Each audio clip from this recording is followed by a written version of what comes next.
आप एक ढाबे पे जाइए, एक 5वीं फेल 6ठी फेल लड़का आपको रोटी सर्व कर रहा होगा, 10 टेबल सर्व कर रहा होगा, उसके एग्जैक्टली पता होगा कि आपने कितनी रोटियां खाई,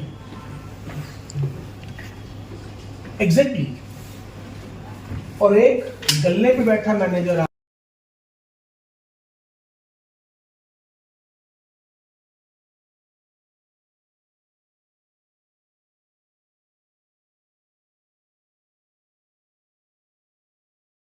मंगवाइए, कितना अच्छा पराठा मंगाया है, वो सारी बातें उसे याद रहती है। अगर एक व्यक्ति जिसके पास पढ़ाई लिखाई नहीं है, उसके पास किसी और के बिजनेस के लिए, अपनी नौकरी कर बचाने के लिए इतना डेटा है,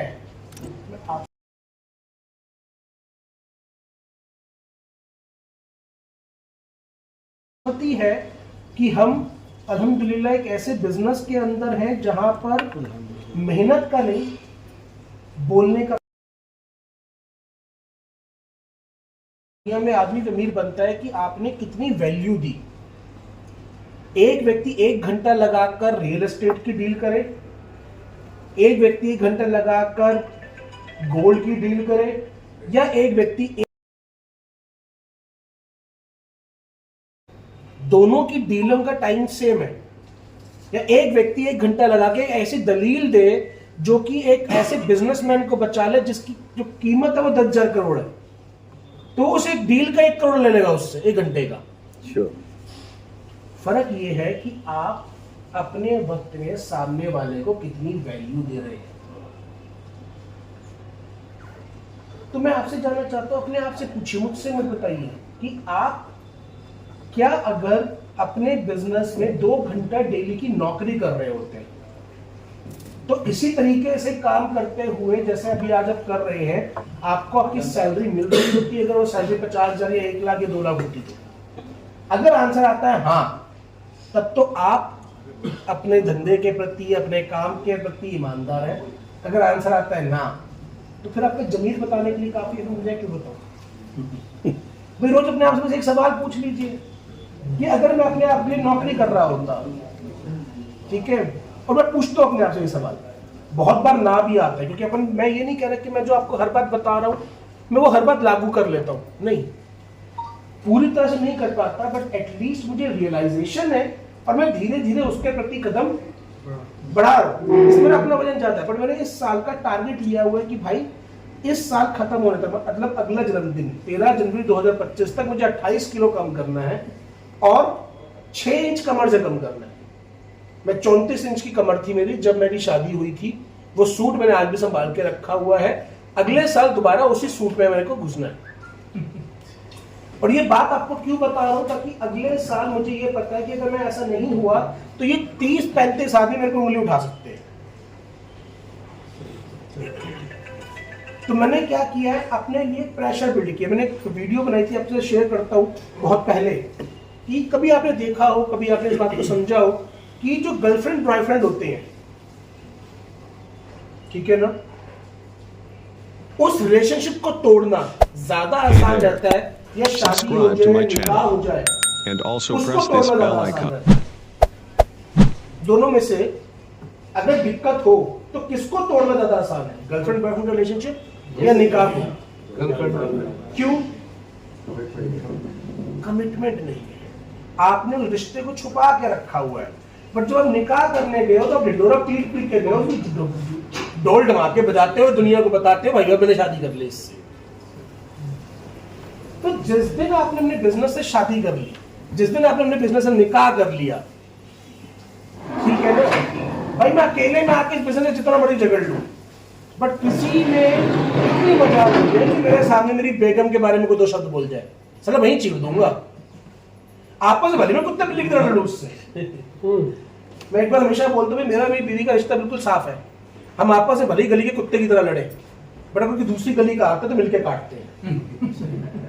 और देख लो कुत्तों की यही फितरत होती है, एक गली के कुत्ते आपस में दिन भर साले एक दूसरे को नोचते रहेंगे, पर गलती से दूसरी गली का कोई आ जाए,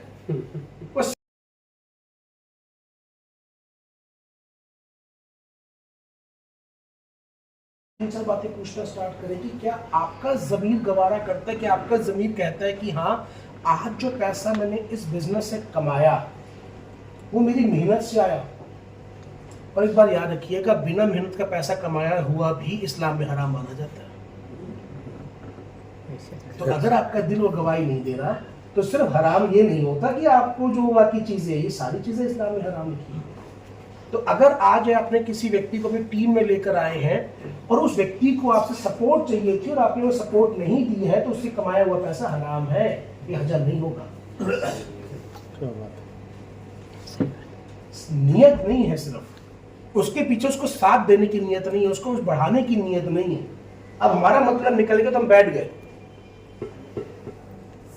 चलिए मैं मानता हूं कि आप दोनों ने साथ में बस पकड़ी, वो जाना चाहता था दिल्ली तक, आपने बीच में ही उतरना था, बट जाते जाते उसको इस तरीके तो बस में बैठा के जाइए ना किसी और के भरोसे जो उसको दिल्ली तक ले जाए। अनाथ तो मत छोड़ जाओ उसको। अगर आप नहीं सपोर्ट कर पा रहे तो क्या किसी ऐसे व्यक्ति के साथ आपने उसको अलाइन किया जो उसको दिल्ली तक ले जाए?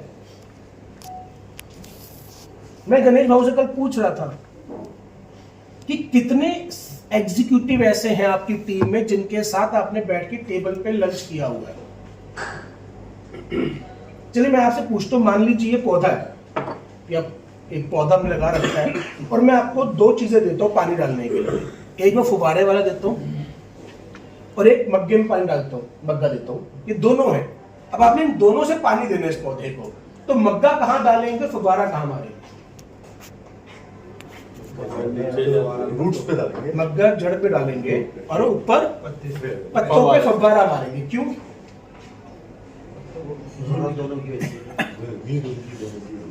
मैं आपसे जानना चाहता हूं, आपका जो धंधे का पौधा है आप मग्गा कहां डालते हैं? जो आपकी टीम में अगर आप डायमंड हो, सीनियर मैनेजर बन गया है, उसको बस फव्वारा मारने की जरूरत है। वो आपके धंधे का फूल है, पर जड़ वो आदमी है जो नीचे एग्जीक्यूटिव है। नीचे उतरो और जाके पानी डालो उधर, तब पौधा हरा भरा रहेगा। नीचे उतरो भाई धंधे में, ऊपर बैठ के ना मैं पलटे जाओ मग्गा, तो पौधा भी मुरझा जाएगा। नियम है कुछ, और जो प्रकृति के नियम है, जो हमारे रिश्तों के नियम है, वही हमारे बिजनेस में लागू होते हैं। अगर ये 4-5 चीजें आपने कर ली तो आपका दो चॉइस, आप एक बिजनेस बिल्ड करें और बार बार करें, या आप एक बार बिजनेस को बिल्ड करें और वो बार बार।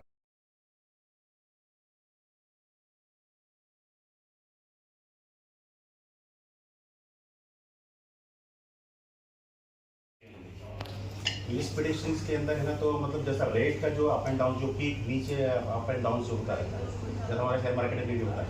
एक्चुअली मैं इस पे इन्वॉल्व हूँ प्रॉब्लम नहीं, तो कंपैरेटिवली है ना, तो शेयर मार्केट और हमारा एमकॉइन क्रिप्टो करेंसी जी, इसके अंदर के जो डिफरेंसेस है, ये थोड़ा सा ब्रीफ में है, तो आप थोड़ा सा मुझे ये कर दोगे तो थोड़ा सा बेहतर रहेगा और सभी के लिए। डिफरेंसेस इन द सेंस, जैसा कि प्रेडिक्शंस है ना, तो हम लगाते हैं शेयर्स में कि भैया इसमें क्रूड ऑयल में है ना तो हम लगाओगे जी, जब मार्केट किसका चल रहा है तो उसका रेट बढ़ेगा। कि हमको हमारे जो अतराफ में जो लोग होते हैं, जो शेयर मार्केटिंग जो करते हैं हमारे साथ में, हमारे फ्रेंड्स या हमारे रिलेशंस, तो वो भी ऐसा प्रेडिक्शंस लगा कि हम उस बेस पे है ना तो क्या करते हैं, मार्केट का उतार चढ़ाव देखकर है ना तो हम उसको ये करते हैं, उसमें लगाते हैं। आप उसी तरह मुझे ये पूछना है आपसे कि ठीक है, आज हमने आईडी लगा दी, हमारे डाउन द लाइन लोगों को है ना और भी लगा दिया है, ठीक है, उनका भरोसा जीतना है हमको, आज जीत भी रहे हम। लेकिन कुछ लोगों के अंदर क्वेश्चंस आते कि अभी 285 था, डायरेक्ट 190 चला गया, ठीक है, ये चीज़ मैं अपने हद तक के समझ सकता हूँ। लेकिन जो नए लोग हैं उनको है ना, तो उसको किस तरीके से हम एक्सप्लेन कर सकते हैं, उनका मन जीत सकते हैं। ओके, बैठे सर, बहुत अच्छा सवाल है। मुझे एक सवाल का जवाब दीजिएगा सारे लोग। मुझे नहीं पता यहाँ पे कितने लोगों ने धुंध में गाड़ी चलाई है, कभी चलाई है क्या धुंध में? फॉग में चलाइए, नहीं चलाइए, 1-2 लोगों ने चलाई है। दिल्ली में अभी भी बहुत धुंध है इस समय पर। मैं आपसे बस जहनी तौर पर एक बात समझने का प्रयास कर रहा हूँ, सवाल पूछ रहा हूँ। मान लीजिए आप एक रास्ते से जा रहे हैं जहाँ पे बहुत धुंध है, या आप अंधेरे में जा रहे हैं और आपको रास्ता सही से नजर नहीं आ रहा है, क्योंकि धुंध में नहीं चलाई होगी, अंधेरे में चलाई होगी, आपको आप आ रहे हैं और आप बड़े आराम से गाड़ी चला के निकल रहे हैं, तभी आपके पीछे से एक गाड़ी आती है बड़ी, जिसकी हेडलाइट ज्यादा है, तेज है, ठीक है, और वो आपके बाजू से बड़ी रफ्तार से गाड़ी लेके निकलता है, ठीक है जी, ठीक है सर, हाँ लेके निकलता है, तो 100 में से 90 लोग क्या करेंगे? उसके पीछे चलाएंगे, उसकी रफ्तार को मैच करते हुए अपनी रफ्तार को बढ़ाएंगे।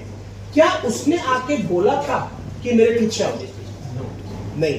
क्या आपको ये बात पक्का पता है कि उसको रास्ता पता है? नहीं। तो फिर आपने गाड़ी पीछे क्यों लगाई? आपको किसने दोनों लोग एक ही रूट पे इसलिए उसको चेस कर रहे हैं अंदाजे से। बट अगर आपसे कोई पीछे गाड़ी चल रही होती है, फिर मैं तो ये जानना चाह रहा हूँ, जो रफ्तार से निकला आपने उसके पीछे लगाई क्यों गाड़ी? कॉन्फिडेंस लेवल पे उसकी रफ्तार को देखकर। तो एक बात याद रखिएगा सर, दूसरे का भरोसा कभी जीता नहीं जाता, अपना भरोसा बढ़ाया जाता है। आपकी रफ्तार देखकर दूसरा अपने आप पीछे आता है, आप जाकर बोलोगे ना मेरे साथ चल, दुनिया में कोई आपके पीछे नहीं आएगा। जब गणेश भाऊ, जब आपकी टीम में कोई व्यक्ति डिस्टर्बेंस कर रहा था और आपका मेरे पास फोन आया, तो मैंने क्या बात बोली थी आपको कि क्या करो सर? अब ऐसे तो वाकई काफी सारे हो गए जहाँ पर आपका मैं आपको थोड़ा याद करा देता हूँ। मैंने ये कहा था कि अपना मेहनत को इतना कर दो कि अगर लाइन, वो क्या बात है? आपकी मेहनत 4 बार, आप जितना कर रहे हो अभी से आप इतनी रफ्तार बढ़ा लो कि आपकी मेहनत 4 बार। इनके साथ बढ़ेगी। इनके साथ हुआ क्या था, एक व्यक्ति इनकी टीम को डिस्टर्ब कर रहा था, तो इन्होंने मेरे पास फोन किया, तो मैंने एक ही बात बोला कि भाई आप कभी भी बाहर से आते हुए गोला बारूद को नहीं रोक सकते, आप केवल अपनी दीवारें मजबूत कर सकते हैं। तो अगर आज आप सुबह 9 बजे घर से निकलते थे पहले, तो 7 बजे निकलना चालू करो। आप रात को अगर 10 बजे घर में घुसते थे तो 12 बजे घर में घुसना चालू करो। आप अगर दिन में पहले 3 मीटिंग करते थे तो 5 मीटिंग करना चालू करो। जितनी देर में कोई आपकी लाइन को 1 इंच मिटाए, उतनी देर में आपने अपनी लाइन को 2 इंच बढ़ाना है, ताकि देखने वाले को 1 इंच लंबी नजर आए। अगर आप चाहते हो कि लोग आप पे भरोसा करें, तो आपको अपनी रफ्तार बढ़ानी पड़ेगी। आप जाके दुनिया को नहीं समझा सकते सर, आप अपने भरोसे को बढ़ा सकते हो। जब आप कहते हो कि भाई शेयर मार्केट, तो शेयर मार्केट में भी 2 तरह के लोग हैं, जो स्पेकुलेशन पे चलते हैं और जो लोग फंडामेंटल्स पे चलते हैं। और फंडामेंटल किसी भी चीज को अगर आपको चेक करना हो तो 3 बेसिक पिलर होते हैं। गवर्नमेंट का व्यू पॉइंट क्या है टुवर्ड दैट इंडस्ट्री, क्या बिजनेस लोग, बिजनेसेस उसको अडॉप्ट कर रहे हैं एज अ टेक्नोलॉजी, और तीसरा, क्या अगर एज अ कंज्यूमर मेरे सामने ये प्रोडक्ट आए तो लोग खरीदेंगे। 3 फंडामेंटल है। अगर मैं ईवी की बात करूं, लेट्स से ईवी टेक्नोलॉजी की बात करते हैं, आज हम इतने लोग बैठे हैं, कोई ऐसा व्यक्ति है जिसके पास इलेक्ट्रॉनिक व्हीकल हो? 2 जनों के पास, 3 जनों के पास, 4 जनों के पास। हम लगभग 50 लोग बैठे हैं, 4 लोगों के पास है लगभग 8%, ठीक है जी, 8%। बाकियों के पास क्यों नहीं है?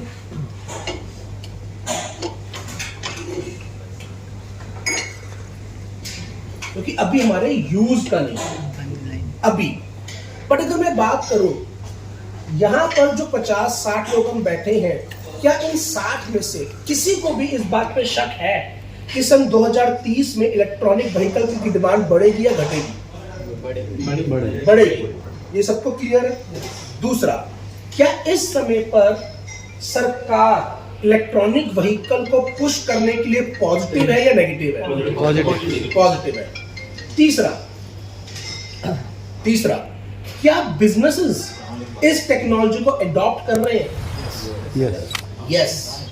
तो अगर मैं इन 3 बातों पे समझूं, तो अगर कोई कंपनी आज इलेक्ट्रॉनिक व्हीकल में डील कर रही है तो 2030 में उसका शेयर बढ़ेगा या घटेगा? बढ़ेगा। आप इसी फंडामेंटल को Web3 पे लगा लो, आपको आंसर मिल जाएगा।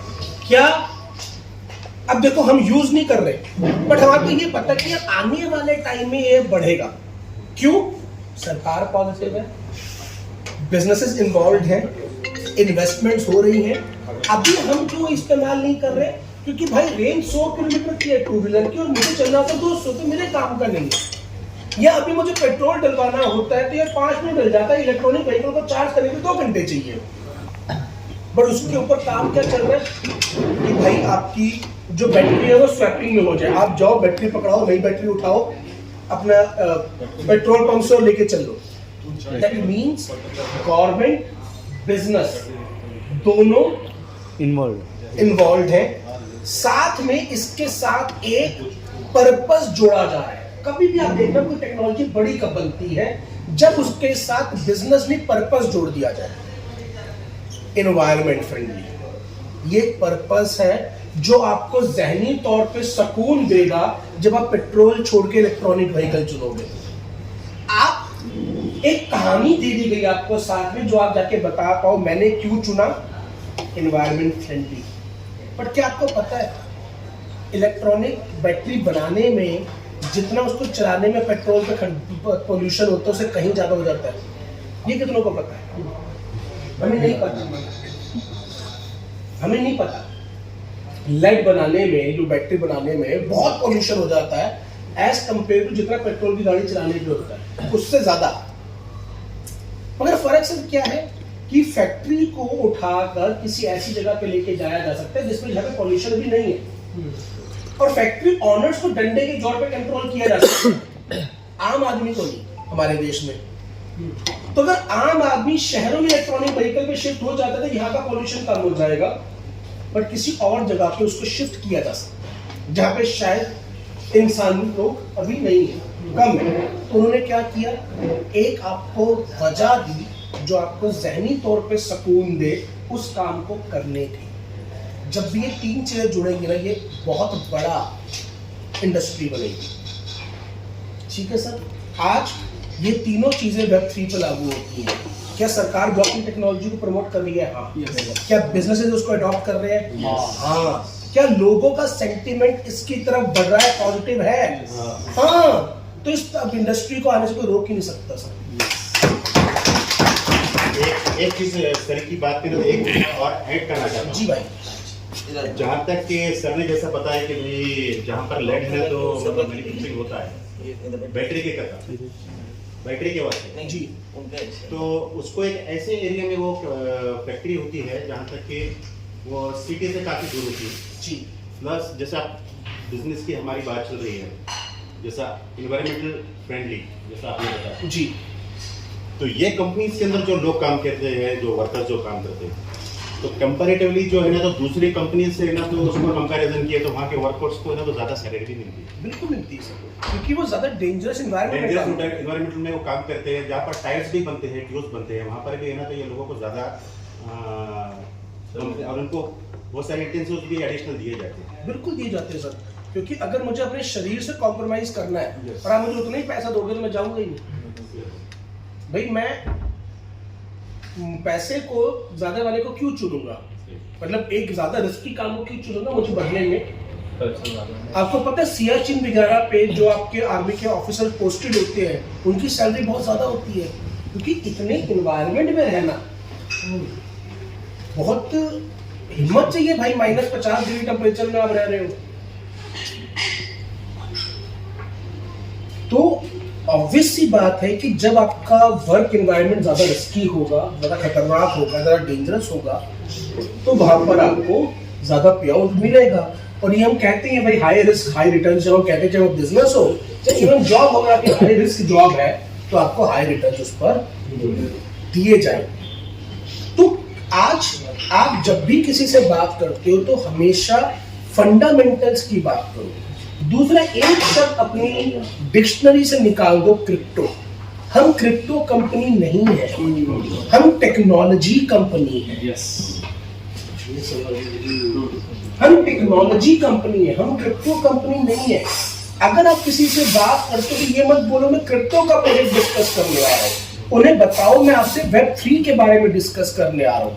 और ये मैंने कईयों को बताया भी और उन्होंने अप्लाई भी किया। जैसे कोई व्यक्ति फोन करता है, जरा क्रिप्टो के प्रोजेक्ट पे बात करनी है, तो मैंने कहा भाई उसे बोल दो, कहाँ तो भी क्रिप्टो पे अटका हुआ है, तो बासी न्यूज होगी भाई, अब तो Web3 आ चुका है, तो अभी भी पुरानी टेक्नोलॉजी पे फंसा पड़ा है। मैं कहा अगला बंदा पहले समझ में उसको आ जाएगा आपके सामने बैठने की, बताओ मुझे भी, क्योंकि हमारी कंपनी के अलावा बात समझाई ना जाती कि भाई हम Web3 में काम कर रहे हैं ना कि क्रिप्टो में। तो अपने शब्दावली को बदले, अपने शब्दों को बदले। Web3 हम एक टेक्नोलॉजी बेस्ड कंपनी है, और जैसे फेसबुक है, इंस्टाग्राम है, यूट्यूब है, वो टेक्नोलॉजी है और आप उसके फंडामेंटल्स अपने शेयर मार्केट में किसी चीज को स्टडी करते हैं, वही फंडामेंटल्स आप Web3 में भी चेक कर सकते हैं। और किसी भी व्यक्ति को, मेरे साथ एक स्टॉक मार्केट के व्यक्ति बैठे हुए थे संगरूर में, तो कहते कि सर कैसे समझाएं। मैं कहा भाई सिंपल, किसी से पूछो यार कि भाई मैं आपके साथ एक टेक्नोलॉजी बेस्ड प्रोजेक्ट पर बात करना चाहता हूँ, जो कि 2030 तक ये टेक्नोलॉजी है, इसका ये पर्टिकुलर रेवेन्यू होगा, ये सारी चीजें होंगी, और पिछले अभी तक जो है वो इतना जो है ग्रोथ दे चुका है। आप जब ये बात करोगे तो बंदा अपने पूछ लेगा भाई क्या है। आप क्रिप्टो समझाने मत जाओ, आप प्रोजेक्ट समझाने जाओ। हम लोग क्या कहते हैं, इतना लगा दे इतना, ये गलत है। आप प्रोजेक्ट समझाओ कि प्रोजेक्ट क्या है, इंडस्ट्री क्या है। हाँ, उसके लिए आपको थोड़ी सी मेहनत करनी पड़ेगी, आपको सीखना पड़ेगा, और सीखने भी बहुत सिंपल है। बस एक छोटा सा काम कर दीजिए, अगले 30 दिन तक रात को 8 बजे से 9 बजे तक फोन को बंद करके, मतलब बंद इन द सेंस कि कोई और डिस्टर्बेंस ना हो, ईयरफोन लगाकर कॉपी पेन लेके बैठ जाइए और बस एक काम कीजिए। स्लाइड नंबर 1 पर स्पीकर ने ये बोला, स्लाइड नंबर 2 पे ये बोला, स्लाइड नंबर 3 पे ये बोला, ऐसे 30 दिन के नोट्स बना लीजिए। बस 30 स्पीकर आएंगे, कुछ स्पीकर रिपीट भी हो रहे होंगे, बस 30 दिन ये काम कर लीजिए स्लाइड वाइज। स्लाइड नंबर 1, क्योंकि स्लाइड्स आपने चेंज करते हैं ना, पहले कुछ बात कर रहे होंगे तो सामने स्लाइड दिख रही है, अच्छा स्लाइड नंबर 1 पे ये बातें करी, मुझे ये 2 बातें समझ में आएगी। स्लाइड नंबर 2, स्लाइड नंबर 3, 30 दिन, और 30 दिन में, उन 30 दिनों में Tuesday Saturday, Tuesday Saturday, Tuesday Saturday, Tuesday Saturday, 8, 30 घंटे वो, और 1.5 घंटा इंटू 8, 12 घंटे, 30 जमा 12 ये 42 घंटे वो लगा दीजिए। और उसके बाद जो आपने डायरी में लिखा है उसको समराइज करने के लिए 2 घंटे लगाकर ये 45 घंटे आप अपनी ट्रेनिंग में इन्वेस्ट कर दीजिए। और उसके बाद बस एक काम कीजिए, आप जो स्लाइड ऑनलाइन दिखाई जा रही है, कंपनी शो कर रही है, उसी का प्रिंट आउट लीजिए, उसकी एक फाइल बनाइए और उस फाइल से प्रेजेंटेशन देना स्टार्ट कीजिए। मैं आपसे वायदा करता हूं 90 दिनों में आपका बिजनेस की रूपरेखा बदल चुकी होगी, क्योंकि उन 30 दिनों में आपके पास ऐसे एग्जाम्पल्स आ चुके होंगे। मैं कल जावेद अख्तर साहब को सुन रहा था, कहते हैं कि भाई ईंटें मकान नहीं होती, ईंटें मकान नहीं होती, पर मकान बिना ईंटों के बनता नहीं है। ठीक वैसे ही शब्द जुबान नहीं होते, पर जुबान बिना शब्दों के बनती नहीं है।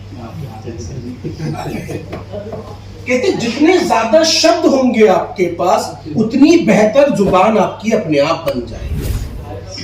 तो ये बात मेरे जहन में जाके छप गई कील की तरह, कि जितने ज्यादा शब्द की आपके पास तिजोरी में रखे होंगे, आपको पता ही नहीं होगा कब कौन सा शब्द निकल के आ गया। अब मुझे कई लोग बोलते हैं कि आपकी उर्दू बहुत अच्छी है। उसकी एक वजह है कि जब मैं पहली बार संभल जा रहा था सर, तो यार कुरान के बारे में, तो मैंने 5 लोगों की कुरान की समरी समझी थी कि कुरान कहती क्या है, और उसके बाद बीच में सुनता रहा। मैं ऐसे कई लोगों को सुनता हूं जो पाकिस्तान के स्पीकर है, जो उर्दू में ही बात करते हैं, तो मैंने कोई जाके सीखी नहीं है। उनके अल्फाज कोई मेरे ज़ुहैवान पे आगे कोई बात होगी, या मेरे एक मित्र थे वो हर बार बात करने से पहले अल्हम्दुलिल्लाह कोई बोलते थे, हर कोई भी बात होगी। मैंने उनसे पूछा कि भाई शब्द का जज़ाकल्लाह, मैंने उनसे पूछा कि भाई सर क्या मतलब है, मैंने कहा भाई ये मतलब है। अब वो शब्द मेरे जहन में छप गया, क्योंकि मुझे इकलौता शब्द पूरी कायनात में मिला जो एक शब्द में ऊपर वाले की तारीफ कर इकलौता शब्द है पूरी कायनात में। अगर मुझे हिंदी में बोले तो मुझे लगेगा परम पिता परमेश्वर की कृपा से, पूरे लाइन बोलना पड़ेगा। इंग्लिश में बोलना है by the grace of God, तब भी 3 शब्द है अल्हम्दुलिल्लाह। बातों बातों में वो आपकी इस तरीके से मिक्स हो गया, सुभान अल्लाह, बिस्मिल्लाह, भाई हर चीज में ऊपर वाले का नाम ले लिया ना भाई। तो कहां से आई? सिर्फ सुनकर, ज्यादा लोगों से बातचीत कर कर। भाई आपने जैसे किसी से बैठा, आपने बोला तशरीफ रखिए, तो मेरे समझ आ गया अच्छा बैठे हो तशरीफ रखना बोलते हैं, तो दीवारबंदी बोलेंगे भाई, ठीक है ना। और मैं केवल उसी शब्द को अपने जुबान में लेके आता हूं जो मैं दिल से एक्सेप्ट करता हूं। मैं बनावटी नहीं बोल सकता, मैं किसी को दिखाने के लिए नहीं बोल सकता। अगर उस शब्द ने वाकई ही मेरे दिल को छुआ है तो वो मेरी जुबान में जुड़ेगा, अदरवाइज नहीं जुड़ेगा।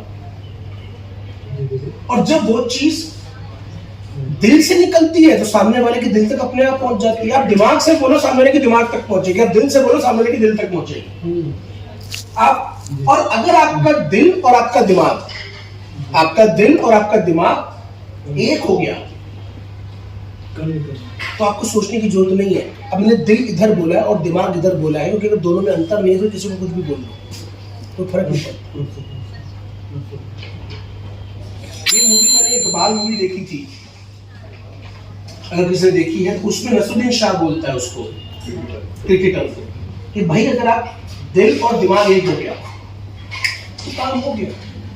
तो जो आपके जहन में चल रहा है वही आपके दिल में है, वही आपके जुबान में है। और यही बात हमारे हिंदी में बोला जाता है, मंचा वाचा कर्मा, बल में, वचन में और कर्म में। अगर ये तीनों चीजें एक हो गई तो काम हो गया सर। आपको किसी व्यक्ति को, आज हमें लगता है कि बाजार में जाके ना शाना बनने की जरूरत नहीं है। क्या आप किसी शाने व्यक्ति के साथ धंधा करना पसंद करोगे? नहीं, आपको सच्चा बनने की जरूरत है। हमें लगता है शाने की जरूरत है, जितना सच्चे बन के जाओगे तो ज्यादा धंधा लेके आओगे। मैं हमेशा एक बात बोलता हूँ कि लोग पैसा कमाने जाते हैं, इंसान छोड़ाते हैं। आप इंसान कमाने जाओ, धंधा भर भर गया है। अब इंसान कमाने निकलो मार्केट, कि इंसान कमा के आना, आज 2 इंसान नहीं कमा के लेके आऊंगा। मेरे पास बैठेगा और कुछ मिलेगा, मेरे हिम्मत जरूर लेकर जाएगा भाई, मेरे पास पैसा लेकर हिम्मत जरूर लेकर जाएगा। अपनी जिंदगी में आगे बढ़ने की कुछ तो शब्द जरूर लेकर जाएगा, कुछ दे दिया ना भाई। जब आपने दे दिया ना तो आपने ऊपर वाले को कर्जदार किया, उसको आपको लौटाना पड़ेगा, उसको आपको लौटाना पड़ेगा। ये बात हर मजहब में लिखी हुई है। तीसरी चीज जो कुरान में भी बोली गई है, आदमी को काबिलियत के हिसाब से काम दो, चाहत के हिसाब से। आपने किसी को नौकरी पर रखना है तो ये मतलब कि मेरा चाचा मामा ताऊ है इसलिए रख लो, अगर काबिलियत है तो दो। तो आप काबिलियत के हिसाब से अपनी टीम पर फोकस करो, ना कि ये मेरा चहेता ज्यादा है, ये मेरी चापलूसी ज्यादा करता तो मैं इस पर ध्यान दूंगा, दूसरे पे। तो बस सर आप जाकर कुरान पढ़ लीजिए और कुरान में लिखी हुई एक बात को आप अमल कर दीजिए, उससे बेहतर बिजनेस की किताब आपको मिलेगी। बस आप उसको अमल तो कीजिए, अमल करना जरूरी है। उस दिन मैं और अबरार साहब हम बात करते हुए आ रहे थे कि भाई बड़ी किसने सही बोला है कि जो कुरान और गीता के लिए लड़ रहे हैं उन दोनों ने कभी ना कुरान पढ़ी ना गीता पढ़ी, लड़ रहे हैं उस बात पर।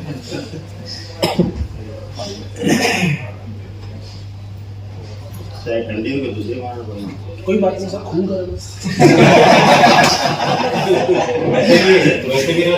एग्जांपल दे दिए, अब तो सुबह आप इनसे पूछिए ना, मैं 3 दिन से आ रहा हूँ, उसमें कहता हूँ भाई जो तेरी केतली है ना उसमें भर के ला कर दे 2 कप चाय। कप में मत खाइए, ठंडा केतली ला करके मैं अपने डाल के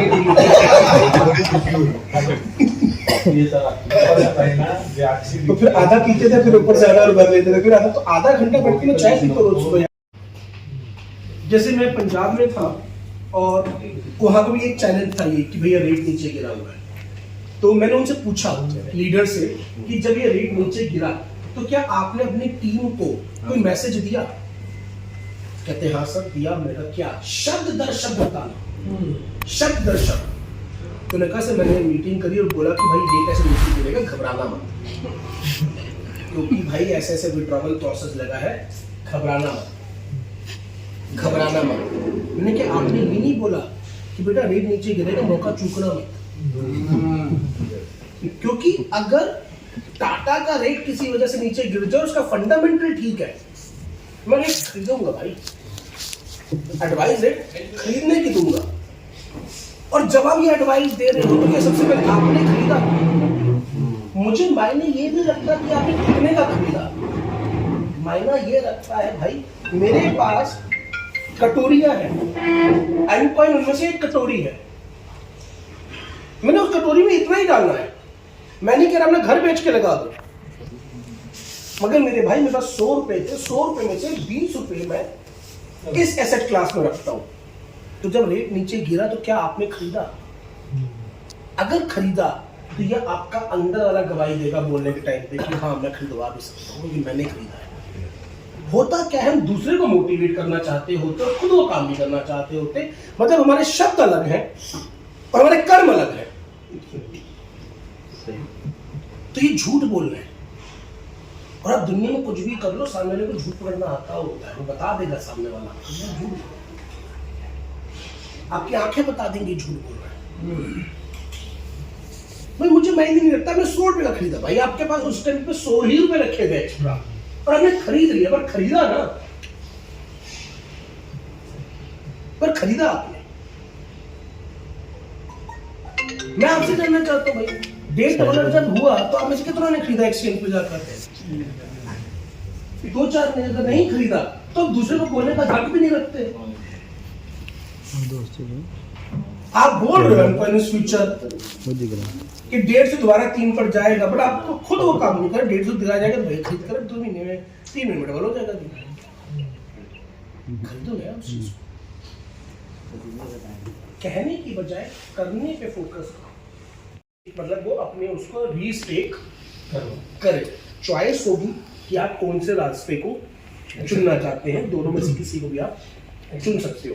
यस। और तीसरा एक खुलासा एक सर अभी मतलब रीस्टेक जब करेंगे, हाँ, तो जब रीस्टेक करते वक्त है ना, आप समझो हमारा जो वैल्यू बन गया उसका, तो वो वैल्यू के हिसाब से हमको रीस्टेक करेंगे कि उसको रीस्टेक कर देंगे, कंटिन्यू कर देंगे? सर रीस्टेक का मतलब क्या है? लेट्स से आपका $2000 का बचा हुआ है, तो वो $2000 का रीस्टेक करोगे तो कंपनी आपको साल का 15% या 20% उस पर देगी, पूरी आईडी नहीं लगेगी दोबारा से। ऐसा नहीं कि 2000 का 4000 हो जाएगा, नहीं, 2000 आपने रखा हुआ है, बैंक में रखा होता है यही अमाउंट, तो जी 7% आता है, तो कंपनी आपको 20% या 15% या जो भी एक एक्स्ट्रा उस पर देगी, तो 20% से ग्रो होगा, वो दुगना नहीं होगा। कंपनी ने आपको 2x जो कॉइन के रूप में दिया हुआ है, क्योंकि कंपनी ने अभी रिलीज नहीं किया, कंपनी उसको और रो रख रही है, तो उसको एज एन आपका एक एक्स्ट्रा एसेट उसके अंदर वो ऐड करेगी, तो उसको बोलते हैं एनुअल APR। और तीसरा एक बताया गया था, जैसे कसूरी में सर ने चर्चा की थी कि बाइनांस पे हम जिस दिन लाइव हो रहे होते हैं, ये पूरा नहीं, वो देखो ये जो अरेंजमेंट है तभी तक का है जब तक हम बाइनेंस पे जाएंगे, या दूसरी भाषा में बोलूं, जब तक हम इतना एक नीचे बाइंग वॉल खड़ा नहीं कर पाते बड़े एक्सचेंज पर कि अगर ये सारे के सारे कॉइन विड्रॉ जाए तो दूसरी तरफ से खरीदने वाले भी खड़े हो। बिकॉज कॉइन आपको आज इसीलिए चाहिए क्योंकि कॉइन की वैल्यू है, बट यही कॉइन अगर 10 सेंट पे आ जाए दोबारा से तो कहेगा मैं करूंगा भाई बात का। आज $1.5 या $2 पर है, तभी तो आपको अपना कॉइन पसंद आ रहा है। अभी तो 2.5 से 1.5 पर आए तो इतने सवाल आते हैं। सोचिए 15 सेंट पे अगर आ जाता तो तो आप तो हार्ट अटैक से मर गए हो तभी तक। दूसरी एक बात, अब इतना है तो कॉइन लोग परचेस कर रहे हैं एक्सचेंज पे थे जी तो हमारा यहाँ पर परचेस होती थी तो उधर रेट बढ़ जाता था जी हाँ? तो फिर अभी इस वक्त हमारा rate- सर परचेस किया किससे? ज्यादातर बिजनेस आया फिक्स्ड में, ठीक है सर? फिक्स में पहले फिक्स में भी करते थे सर ज्यादातर आया फिक्स्ड में, हाँ। ठीक है? ज्यादातर आया फिक्स्ड में और फिक्स्ड में कन्वर्ट करके क्या लगा? एक्सचेंज पर उसमें से कितना परसेंट बाइंग हुई? नहीं ये है ना, ये समझो हम जो बैठे हुए हैं हम समझ सकते हैं, जी लेकिन जो लोग अनाड़ी है उनका बोलना था पहले कि पहले एक्सचेंज में बाइंग नहीं होती थी मगर फिर एक्सचेंज में क्यों रेट बढ़ा? तो सर अब देखिए, इस पे जब सवाल आ रहे मैं वही कह रहा हूँ, जब एक्सचेंज पे पहले बाइंग नहीं हो रही थी तो सेलिंग भी इतनी नहीं होगी, ठीक है ना सर? हमें इस बात को समझना पड़ेगा। जब हम कहते हैं कि भाई ये बात मुझे समझ में आती है, तो मुझे एक बात बताएं, जो आपकी टीम है उसको समझाने की ड्यूटी किसकी है? जिस व्यक्ति की ज्वाइनिंग से आपने पैसा लिया है, आपको इनकम आई है, उसको समझाने की जिम्मेदारी किसकी है? अगर आप अपनी जिम्मेदारी पूरी करो। भाई मेरे पास एक व्यक्ति है, मैं लखनऊ में था, कहते सर गांव के लोगों को ना ये विड्रॉवल समझ में नहीं आता। मैं कहता भाई उन्होंने न्योता दिया था कि ज्वाइनिंग लगा दे, उनकी मत लगाता, और बीएम की लगा दे जिसको समझ में आता है। पर चक्कर ये कि तो उसको नहीं समझा पाएगा, तुझे भी लगाने आता।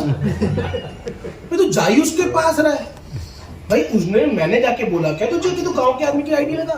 मैं तो नहीं कहा, तू क्या ना भाई। अब अगर उसको नहीं आता तो सिखाएगा कौन? उसकी आईडी पे कमाया किसने? तूने। उसकी डायमंड बनने में रिवार्ड कमाया किसने? तूने। जब भाई कुत्ता तूने पाला है तो पॉटी भी तू ही साफ करेगा भाई, मैं वी नीड टू अंडरस्टैंड। या तो अब एक ट्रेंड आदमी को लेके आओ या जिसको लाए उसको ट्रेंड करो, दो में से काम तो करोगे ना मेरे भाई। आफ्टर ऑल आपको जो कंपनी 50% हिस्सेदारी दे रही है तो वो अवेयरनेस के लिए दे रही है, आईडी लगाने के लिए नहीं दे रही, अवेयरनेस के लिए दे रही है, प्रोग्राम समझाने के लिए दे रही है। और प्रोग्राम समझाने का मतलब होता है उसके प्लस पॉइंट और उसकी नेगेटिव पॉइंट, उसके चैलेंजेस दोनों बताना। अगर मुझे मेरे बच्चे की कोई चीज अच्छी लग रही है और मैं उसका क्रेडिट लेना चाहता हूं, तो अगर कोई शिकायत आई तो भी मुझे सुननी पड़ेगी। और मैं फिर बता रहा हूं कि फंडामेंटल्स को अगर आप समझेंगे प्रोजेक्ट के, मुझे नहीं पता यहाँ पे कितने लोगों ने ट्रेनिंग अटेंड करी हुई है और फंडामेंटल समझ में आते हैं कि कंपनी कमाती कैसे है, कंपनी का बिजनेस मॉडल चलता कैसे है। हमें फंडामेंटल्स क्लियर नहीं है, हमारा अपना फेथ हिल जाता है। चलिए एक बारी को मैं मान लेता हूं कि कॉइन का रेट नीचे आया, बिजनेस स्लो हुआ, यही हुआ। क्या आपने अपने एक्शन बढ़ाए? ये रेट वाला पैरामीटर पूरे देश में है, पूरे देश में। तो फिर पिछले 3-4 महीने में जब तक कंपनी का टोटल बिजनेस नहीं हुआ था, इस महीने कैसे हुआ? क्योंकि लीडर जो ऊपर बैठा है उसने ये सोचा कि इस बात को किस तरीके से नलीफाई किया जाए, और उसने अपने जैसे कुछ लोगों को ढूंढा और काम पे लगे। क्योंकि ये फैक्ट, अब इसी दौरान कुछ लोगों का बिजनेस नीचे गया होगा, कुछ लोगों का बिजनेस ऊपर गया होगा। ऊपर जाने वाला फोर्स ज्यादा है, तभी बिजनेस बढ़। जैसे गणेश राजपूत जी की टीम में लेट्स से पिछले हफ्ते सबसे बड़ा बिजनेस हुआ, तो कुछ लोगों का उनकी टीम में बिजनेस गिरा भी होगा, पे आउट गिरा भी होगा, कुछ का बड़ा भी होगा। अगर इनका ओवरऑल बिजनेस बड़ा है तो लाजमी यही है कि हम तो रस्सा कस्सी खींच रहे हैं, तो भैया एक तरफ खींचने वाले हैं तो दूसरे तरफ खींचने वाले हैं, तो जिस तरफ खींचा उसने जोर ज्यादा लगाया। तो अगर बिजनेस ऊपर चढ़ा तो काम करने वालों ने जोर ज्यादा लगाया, ठीक है ना। अगर आपका बिजनेस गिरा है यानी कि आपने अपना काम ज्यादा नहीं किया। बिजनेस केवल उसी तरीके से रन होता है जितना आप फील्ड में रन करते हैं।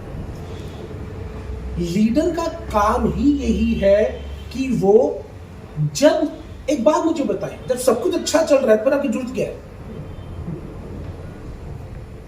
लीडर किसको बोलूं मैं? मुसीबत में खड़े रहेंगे, जो प्रॉब्लम में खड़े होकर उसे निकाल सके। जब सब कुछ अच्छा चल रहा है भाई, तो फिर काय के लीडर उस टाइम का? लीडर का मतलब ही वही है, जब फंसेंगे तब निकालेगा तो लीडर है।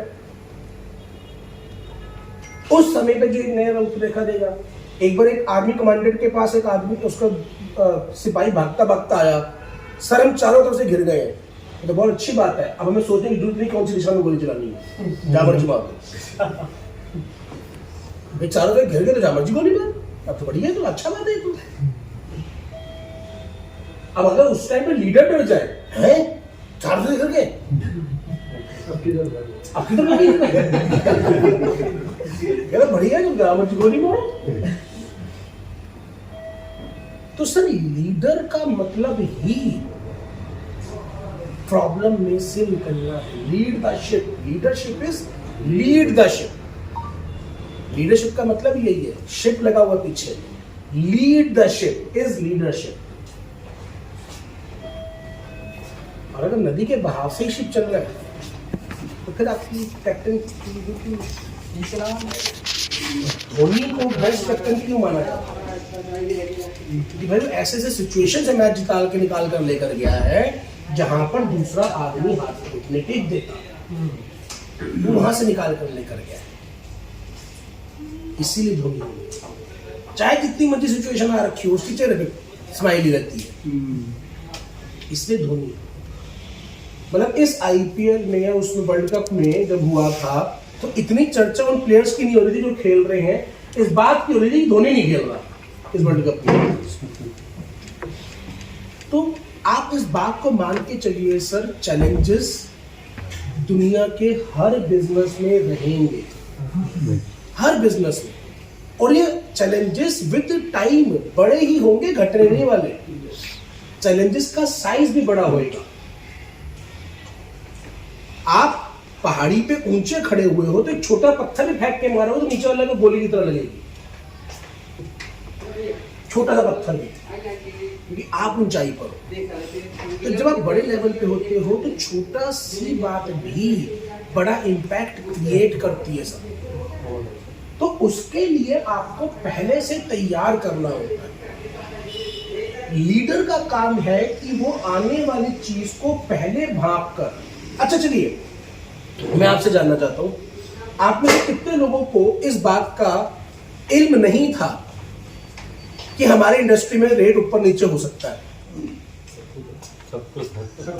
सबको था। आपने अपनी टीम को इसको लिए मेंटली प्रिपेयर करने के लिए शुरुआत कब करी? तो पहले क्यों? जब आपको इल्म था तो बताया क्यों नहीं कि भाई ये तो चलता रहता है, नीचे आए तो खरीद लियो भाई, मौका मत चुकियो। सर मैं ज्वाइन इसलिए पहले, ज्वाइन होने से पहले मैंने ये किया था कि भाई ठीक है, इस्लाम के अंदर है ना तो हलाल और हराम और हलाल की तमीज होना चाहिए इंसान को, और बिजनेस वो होना चाहिए जिसके अंदर है ना तो अप एंड डाउन होना चाहिए। वो चीज़ को जायज़ है या नहीं है, उस चीज़ को ना तो कंसिडर करते हुए मेरे लिए एक दोस्त, ये तो मेरे अभी सलाउद्दीन मेरे दोस्त है, उसके नीचे और भी दोस्त हैं मेरे, तो उन्होंने उसके 4 दिन तक है ना इन्वेस्टिगेशन की उस चीज़ की, और उस चीज़ को रन करके देखा है, इंटरनेट बोलो या जो भी बोलो, उसके बाद ही है ना तो उन्होंने ज्वाइन किया है। तो ये बहुत अच्छा एग्जांपल है हम लोगों के लिए कि जो लोग हमारे बीच में जो ज्वाइन हो चुके हैं, और जो पहले ये सवाल करते थे हमारे से कि भाई इसमें हलाल है, हम तो उसको ये बताना है ये चीज़ कि भाई ठीक है 285 से लिया था, अगर 190 है, यही हलाल और हराम है। सर बहुत सिंपल सी बात है, मैं कहता हूँ कि आप मुझे बताएं इस्लाम में ब्याज को हराम क्यों बोला गया है? नहीं सर, जबरदस्ती वसूला जाता है। ब्याज के साथ एक शब्द आता है वसूलना, और वसूलना अपने आप में ही नेगेटिव शब्द है। वसूलना मतलब नेगेटिव इमोशन। इस्लाम में नेगेटिव इमोशन बैंड है, चाहे वो खून का हो या जुबान का। सिंपल। ब्याज वसूला जाता है, मुनाफा कमाया जाता है। सिंपल, एक लाइन। और यही मुझसे किसी ने पहली बार बोली, मैंने यही बात उसे समझाई थी कि भाई ब्याज वसूला जाता है, मुनाफा कमाया जाता है। वसूलने की गारंटी होती है, मुनाफे की नहीं। और मैं हमेशा एक बात बोलता था कि भैया अगर तुम्हें गारंटी चाहिए तो धंधा मत करो। धंधे में गारंटी नहीं होती, धंधे में पॉसिबिलिटी होती है कि 100 में से 100 खानों में से कितने खानों में जीतने की पॉसिबिलिटी है और कितने खानों में खोने की। अगर 100 में से 51 खाने जीतने के और 49 खाने हारने वाले हैं ना, तो भी ये धंधा प्रॉफिटेबल है। 100 में से 70 जीतने के हैं, 30 हारने के लिए ज्यादा प्रॉफिटेबल है। 100 में से 90 खाने जीतने के हैं और 10 खाने हारने के तो और ज्यादा प्रॉफिटेबल है। बस यही तो चेक करना है। 100 के 100 सारे जीतने के कभी नहीं हो सकते। हमने बचपन में गेम खेलते थे, अगर आपको याद हो, जिसमें वो ऐसे खाने जोड़ने होते थे, मतलब सरका के, याद है? उसमें एक खाना खाली होता था, क्योंकि खाना खाली नहीं होगा तो मूवमेंट ही नहीं होगी। सोच के देखो ना, अगर वो शुक्र वाले हम कैसे ऐसे खेलते थे ना, घुमा घुमा के कि भैया वो रो बनाना है, अगर वो सारे ही खाने भर दिया जाए और खाने की मूवमेंट की जगह ही ना हो तो गेम ही खत्म हो गई। तो भाई कम से कम एक खाना खाली होना तो जरूरी है, तभी गेम होगी। अगर तुमने सारे ही भर दिया गेम ही नहीं है भाई, फिर तो खत्म होगी कहानी। फिर तो अगर 100% पॉसिबिलिटी का चांस है तो भैया धंधा ही नहीं है, खत्म होगा। मैंने काफी टाइम से बोलना बंद कर दिया क्योंकि कई लोग उसको नेगेटिव सेंस में ले जाते थे कि भैया तो आंखें बंद कर और बचपन से लेके आज तक सोच के बता, जब तक तुझे गारंटी मिली कभी जिंदगी में पूरी हुई? चाहे सारे दांत सफेद करने की हो नहीं मिली ना, नहीं पूरी हुई तो आज तक पूरी नहीं हुई, तो मुझसे झूठ की सुनना चाहते हैं। मैं तो बोलता नहीं, तो सुनना पसंद तो किसी और चीज आके सुन ले। भाई तुम शैम्पू लेकर आए, अगर तुम्हारा डेंटल चाहिए तो उसका शैम्पू बंद हो जाएगा। सही भाई पूरे कायनात में कोई मुझे एक व्यक्ति बताओ जो आपकी भलाई सबसे ज्यादा सोचता है, वो कौन है आपके घर के अलावा? कोई भी नहीं। और मैं ऐसा वायदा करता हूं, ये जवाब आपने दे दिया तो मैं आपको मान जाऊंगा। पूरी कायनात में आपके परिवार के अलावा एक कौन सा ऐसा व्यक्ति है जो आपकी भलाई सबसे ज्यादा सोचता है? पत्नी, दोस्त, व्यक्ति बोल रहा हूं सर। दोस्त सर, दोस्त नहीं सर, लुटेरा। वो चाहते मैं जिस घर में जाऊं घर भरा पड़े मिले। कोई इकलौता एक आदमी है जो कहता है मैं जिस भी घर में जाऊं घर में भरा पूरा रहना चाहिए भाई, ताकि मैं हाथ मार दूं कि मेरे हाथ में आए। डॉक्टर कभी आपकी सेहत नहीं चाहता, क्योंकि अगर सेहतमंद हो गए तो सुनो उसके साथ नहीं रहोगे। अगर तुम सेहतमंद हो गए तो तुम डॉक्टर के पास जाओगे नहीं। लोग तो कभी नहीं चाहता कि तुम सेहतमंद हो। वो कहता है अभी कुछ देर के लिए सिम्टम छुप जाए ताकि अगला बड़ा आए तो नेक्स्ट पैकेज पे जाए। वो भी तो $30 के बाद $120 पे लेके जाएगा। सिंपल सी बात है भाई, उसका तो धंधा है, उसको भी तो रिपीट ऑर्डर चाहिए नहीं चाहिए। $30 के द्वारा सर्दी जुकाम ठीक हो गया, अभी सर्दी जुकाम को बंद करने के बाद तुम्हारे दिल की बीमारी को चालू करेंगे तो नेक्स्ट पैकेज पे जाओगे। करते करते करते करते हॉस्पिटल तक लेके जाते हैं। सर अभी जाके गूगल पे चेक कर लो, मेटफॉर्मिन जो कि डायबिटीज की दवाई दी जाती है, उसके बाद किडनी फेलियर, ये 100 में से 99% केस में होता है। मेटफॉर्मिन जाके आप चेक कर लो। सर हमारे पुराने जो नुस्खे थे वो महंगे थे बट असरदार थे। आपको अच्छा मुझे एक बात बताएं, चलिए बहुत जमीनी तौर पे बात करें, चीनी और गुड़ में से सस्ता क्या है आज के दौर में? चीनी निकलती किससे? गुड़ से। गुड़ कौन बना रहा है और चीनी कौन बना रहा है? गन्ना। नहीं गन्ना नहीं, मैं व्यक्ति की बात है पूछ रहा हूँ। चीनी एक बिजनेसमैन बना रहा है, गुड़ किसान बना रहा है। मुझे बस एक बात बता दीजिए, जब गुड़ से चीनी निकल रही है उस पर प्रोसेस भी ज्यादा लग रहा है, खर्चा भी ज्यादा लग रहा है, सब कुछ ज्यादा लग रहा है, तो सस्ती कैसे है? सस्ती क्यों? गुड़ की क्वांटिटी नहीं है, चीनी बट खर्च तो ज्यादा है ना सर, उसको एक बिजनेसमैन बना रहा है एक चीज, एक किसान बना रहा है। क्योंकि वो गुड़ के बेनिफिट्स ना तो बहुत सारे हैं। सर क्योंकि जब तक आप चीनी, गुड़ से सस्ता चीनी देता नहीं, आप गुड़ छोड़ के चीनी पे आते हैं। और जब तक चीनी खाते नहीं तब तक डायबिटीज होती है, और डायबिटीज होती नहीं तो तुम्हारी बीमारी के मैं बेचता कैसे? तो मैंने अपने जेब से पैसा लगाया, जैसे पेटीएम में 200 रुपए दिए कैशबैक करने के लिए, आपको लेके आने के लिए, तो गुड़ छुड़वा के चीनी तक लाने की पूरी साजिश रची हुई है भाई। बात बताओ ना, गुड़ तुम्हें 40 मिलता रहता, चीनी 80 मिलती, तुम जाते उस चीनी पर, और चीनी अगर नहीं पर जाते तो तुम्हारे को डायबिटीज कैसे होती? तो करी गई है भाई डायबिटीज, ऐसे थोड़ा आ गई। सोची समझी रणनीति के तहत नस्लों को खराब किया गया है। आपको क्या लगता है, टीवी के ऊपर जब छोटे भाई को बड़े भाई से जबरन झगड़ा करते हुए, जमीन जायदाद पे झगड़ा करते दिखाया जाता, तो हमारी नस्ल को खराब करने का तरीका है। क्योंकि हमारे यहाँ तो कभी ऐसा था ही नहीं, बड़े भाई ने बोल दिया मतलब बोल दिया भाई, बात खत्म। हमने कब सवाल किया? हमारी संस्कृति में आप चले जाइए, कब सवाल किया गया हमसे बड़ों से? सही सही। अब एक बताओ ना, हमारी जो एक हम बात करें कल्चर में, कब बोला गया कि भाई छोटे भाई को बड़ा भाई से सवाल कर ले? बड़े भाई ने बोल दिया मतलब बड़ा भाई बाप के समान है, बोल दिया मतलब बोल दिया भाई, खत्म बात। पर आज वो कल्चर डाला जा रहा है। ये सारी चीजें जो हैं, एक बिजनेसमैन सोचता है कि मुझे बेचने के लिए क्या करना है। जैसे मैं एक छोटा बिजनेसमैन हूं और मुझे कोई ट्रेनिंग देनी है, तो मैं भी सोचता हूं कि मुझे यार इस पॉइंट को समझाना है, तो क्या उदाहरण दूं, क्या कहानी दूं। तो एक बिजनेसमैन तो सोच के बैठा कि मुझे ये आज बेचना है, तो क्या बेचूं? ये गुलाब, सर वैलेंटाइंस डे एक गुलाब बेचने के लिए बनाया गया था। केक कटिंग को जोड़ा गया था कि केक काटा जाएगा। मैं पीछे कहानी सुन रहा था, सैंटा क्लॉज कोका कोला ने बनाया था, रेड कलर का। कोका कोला ने अपने आप को खुशी से जोड़ना था, इसलिए उन्होंने पहली बार एक ऐसा कैंपेन चलाया जिसमें सैंटा क्लॉज को सरंगों में दिखाया गया, जो कोका कोला के ब्रांड कलर है, which is white and red. इतने जहनी तौर पर हमारे साथ खेला जाता है। तो मैं सिर्फ एक ही बात बोलूंगा सर, कि अगर आपको एक अच्छा इंसान बनना है, एक अच्छा बिजनेसमैन बनना है, आप अच्छे इंसान बन जाइए। आप कुरान पढ़िए और उसकी एक एक बात पे अमल कीजिए, आपसे बेहतर इंसान और आपसे बेहतर बिजनेसमैन कोई नहीं बन पाएगा सर।